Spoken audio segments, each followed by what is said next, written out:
I mean, look at the Democrats. Kamala Harris was just appointed as the nominee. She wasn't voted for. This is straight up succession, not election. There were no primaries. She hasn't had to outline her policy platform, and no one needs her to do that. All she has to do is to not be Donald Trump.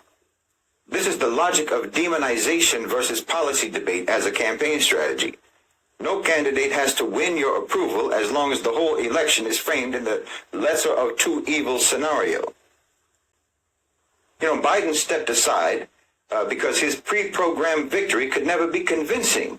But look, Biden himself, the fact of Biden, a man who is literally in late-stage senility, a man who is visibly disintegrating before our eyes, the very fact that he was not only president, but was absolutely going to be run for another term, despite being a cadaver on strings, that should let you know that power does not reside in that office.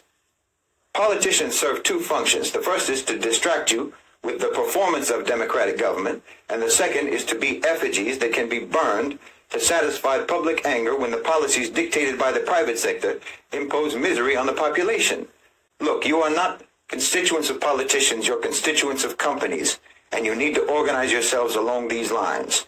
Democratize private sector power.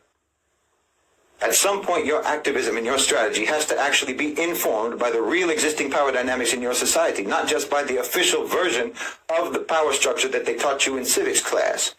Until you do that, I'm telling you that the harder you work for this party or the harder you work for that party, well, you're doing nothing but fortify and reinforce your own disenfranchisement and your own irrelevance.